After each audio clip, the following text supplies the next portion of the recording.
और ये रहा आज का ऑथेंटिक और परफेक्ट गोंद के लड्डू। बिना चीनी और बिना चाशनी के बनने वाला ये लड्डू टेस्टी तो होता ही है, लेकिन साथ साथ बहुत फायदेमंद भी होता है। तो हेलो फ्रेंड्स, मैं हूँ विजया, वीएल किचन रेसिपी में आपका स्वागत करती हूँ। तो ये है सर्दियों के मौसम का सबसे स्पेशल और हेल्दी लड्डू, जिससे दूर होगी थकान, कमजोरी और हड्डियां होगी मजबूत। जिसके घुटनों में, कमर में, सिर में दर्द हो, उसके लिए ये लड्डू सर्दियों के मौसम में रामबाण का काम करता है। ये लड्डू बहुत ही फायदेमंद होता है, तो आप अपने घर के बच्चों को भी ये लड्डू खिला सकते हैं। और आप इस लड्डू को एक बार बनाकर 1 महीने तक स्टोर करके रख सकते हैं। तो चलिए बनाना स्टार्ट करते हैं आज की रेसिपी। यहाँ मैंने लिया है 400 ग्राम गेहूं का आटा, 2 चम्मच बेसन, 450 ग्राम कद्दूकस किया हुआ गुड़, और ड्राई फ्रूट्स में मैंने लिया है 100 ग्राम बादाम, 100 ग्राम काजू, और यहाँ मैंने लिया है 4 चम्मच येलो किशमिश और ब्लैक किशमिश, 4 चम्मच मेलन सीड, और लगभग 50 ग्राम के करीब पिस्ता। मैंने यहाँ पिस्ता को बारीक काट लिया है, और 1 बोल मखाना, और मैंने लिया है आधा कप सफेद तिल, 1 कप नारियल का बुरादा, आधा कप गोंद लगभग 50 ग्राम के करीब, 1/4 कप भुना हुआ चना, 2 चम्मच मेथी के दाने, 2 चम्मच अलसी के दाने, और यहाँ मैंने 4 चम्मच देसी घी लिया है, 5-6 अखरोट, और फ्लेवर के लिए 1 चम्मच इलायची का पाउडर। यहाँ मैंने एक कढ़ाई को मीडियम लो फ्लेम पर गर्म कर लिया है। अब इसमें डालेंगे सफेद तिल और उसे फ्राई कर लेंगे। हमें गैस की फ्लेम को मीडियम लो पे रखना है और तिल को कंटिन्यू चलाते हुए फ्राई करना है। और तिल को तब तक फ्राई करना है जब तक इसमें से चटकने की आवाज ना आने लगे और तिल फुला फुला सा ना हो जाए। तो ये देखिए हमारा तिल फ्राई हो गया है। तो अब इसे कढ़ाई से बाहर निकाल लेंगे, और अब इसी कढ़ाई में डालेंगे 2 चम्मच मेथी के दाने। इसे भी मीडियम लो फ्लेम पर कंटिन्यू चलाते हुए फ्राई करना है, और इसे तब तक फ्राई करना है जब तक इसमें से एक अच्छी सी खुशबू ना आने लग जाए। तो यहाँ हमारा मेथी भी फ्राई हो गया है, तो इसे भी हम बाहर निकाल लेंगे। और अब इसी कढ़ाई में डालेंगे 2 चम्मच अलसी के दाने। इसे फ्लैक्स सीड भी कहते हैं। अलसी खाने के बहुत फायदे होते हैं। ये डायबिटीज और कोलेस्ट्रॉल को कंट्रोल करने में मदद करता है। इसमें बहुत से एंटीऑक्सीडेंट होते हैं, और ये स्किन और हेयर के लिए भी बहुत फायदेमंद होता है। तो अब यहाँ अलसी भी अच्छी तरह से फ्राई हो गया है, तो इसे भी अब कढ़ाई से बाहर निकाल लेंगे। और अब इसी कढ़ाई में डालेंगे 2 चम्मच देसी घी, और यहाँ घी भी अच्छी तरह से मेल्ट हो गया है। तो अब इसमें डालेंगे 2 चम्मच गोंद। हमें पूरे गोंद को एक साथ फ्राई नहीं करना है, हम इसे बैचेस में फ्राई करेंगे, और गैस की फ्लेम को मीडियम लो पे ही रखेंगे। नहीं तो गोंद ऊपर से जल जाएगा और अंदर से अच्छी तरह से फ्राई नहीं हो पाएगा। इसे भी हमें कंटिन्यू चलाते हुए फ्राई करना है। और यहाँ गोंद फ्राई हो गया है, तो इसे कढ़ाई से हम बाहर निकाल लेंगे। तो अब बचे हुए गोंद को भी फ्राई कर लेंगे। गोंद में बहुत सारा कैल्शियम होता है। ये हड्डियों के लिए बहुत अच्छा होता है, और ये हड्डियों को बहुत मजबूत बनाता है। सर्दियों में गोंद का लड्डू खाना बहुत ही फायदेमंद होता है। इससे कमर दर्द, सिर दर्द, घुटने के दर्द से राहत मिलता है। और यहाँ बाकी के बचे गोंद भी अच्छी तरह से फ्राई हो गए हैं, तो इसे भी हम कढ़ाई से बाहर निकाल लेंगे।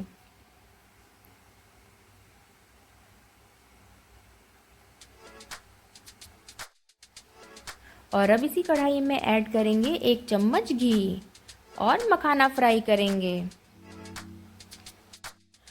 और मखाने को भी कंटिन्यू चलाते हुए क्रिस्पी होने तक फ्राई करेंगे। और यहाँ गैस की फ्लेम को मीडियम ही रखेंगे।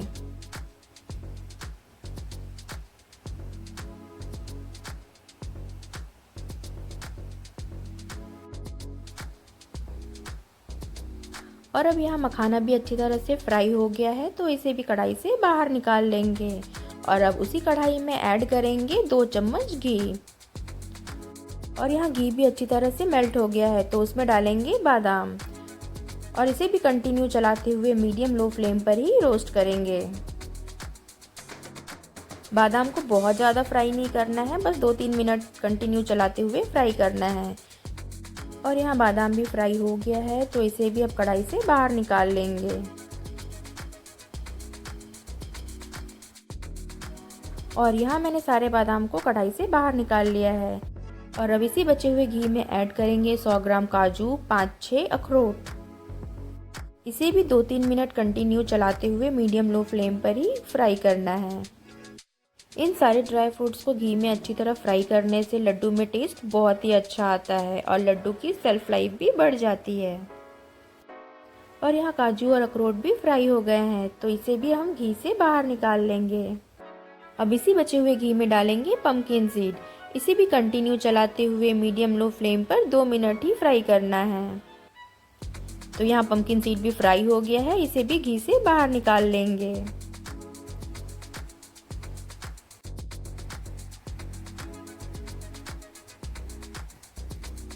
और अब इसी बचे हुए घी में डालेंगे किशमिश। मैंने दोनों किशमिश को एक साथ फ्राई कर लिया है।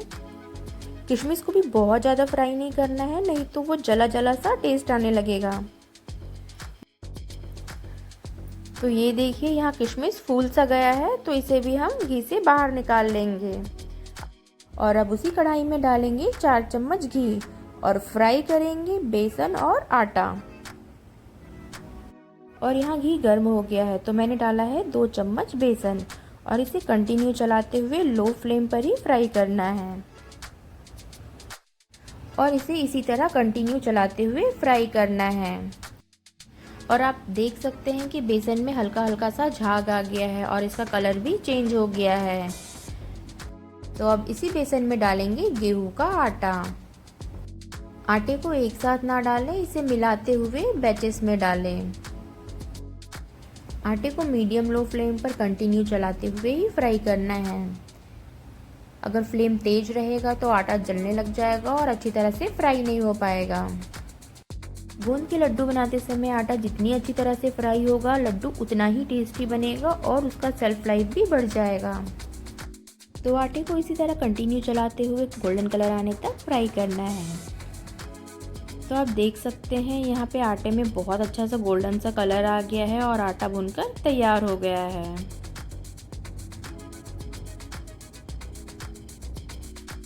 और अब यहाँ गैस की फ्लेम को ऑफ करके आटे को ठंडा होने के लिए रख देंगे। और अब हम इस लड्डू के लिए यूज़ करने वाले हैं गुड़। यहाँ मैंने एक पैन ले लिया है और उसमें क्रश किया हुआ गुड़ डाल दिया है। यहाँ मैंने गुड़ को अच्छी तरह से बारीक क्रश कर लिया है, जिससे गुड़ को मेल्ट होने में ज़्यादा टाइम नहीं लगेगा और सारे गुड़ एक साथ अच्छी तरह से गर्म हो जाएगा। और यहाँ मैंने गुड़ में 1 कप के करीब पानी डाला है और जब तक गुड़ गर्म हो रहा है तब तक हम सारे ड्राई फ्रूट्स को पीस कर तैयार कर लेते हैं। तो हम लेंगे एक ग्राइंडिंग जार और उसमें डालेंगे रोस्टेड चना, फ्राई किया हुआ मेथी और अलसी। इन तीनों को एक साथ पीस लेंगे। तो यहाँ इसका बारीक पाउडर बनकर तैयार है। अब हम मखाने को भी इसी तरह बारीक पीस लेंगे। अब गोंद को भी कटोरी या मैशर से दरदरा सा क्रश कर लेना है। गोंद बहुत इजीली ही क्रश हो जाता है, इसी तरह मैंने सारे गोंद को क्रश कर लिया है। और अब लेंगे एक बड़ा बर्तन और उसमें सारे मिक्सचर को डाल देंगे जो हमने तैयार किया है। सबसे पहले डालेंगे फ्राई किया हुआ आटा, क्रश किया हुआ गोंद और फिर मैंने यहाँ डाला चना, मेथी और अलसी का पाउडर। और अब इसमें जाएगा नारियल का बुरादा और पीसा हुआ मखाना।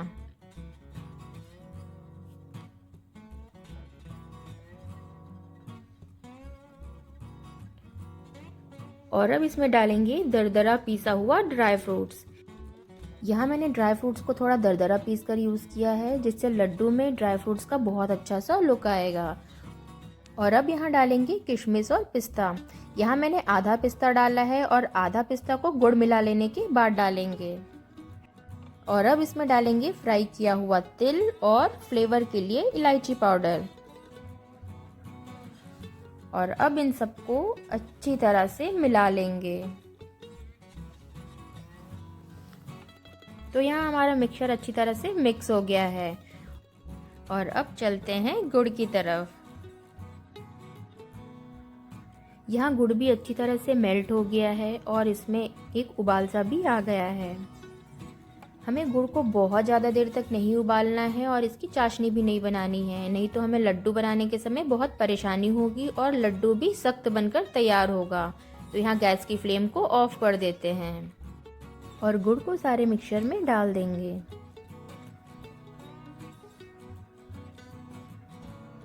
तो यहाँ मैंने गुड़ को सारे मिक्सचर में डाल दिया है और अब स्पैटुला की सहायता से इसे अच्छी तरह से मिला लेंगे। और अभी गुड़ बहुत गर्म है, इसलिए हाथ बिल्कुल नहीं लगाना है, इसलिए स्पैटुला की सहायता से ही इस सारे मिक्स को अच्छी तरह से मिला लेंगे। यहाँ गुड़ अच्छी तरह से मिल गया है तो इसे 5 मिनट ठंडा होने के लिए छोड़ देंगे। अब यहाँ 5 मिनट हो गया है तो अब इसमें डालेंगे बचा हुआ पिस्ता। हमें इस मिक्स को बहुत ज़्यादा ठंडा नहीं करना है, नहीं तो गुड़ जम सा जाएगा और लड्डू बनने में प्रॉब्लम होगा।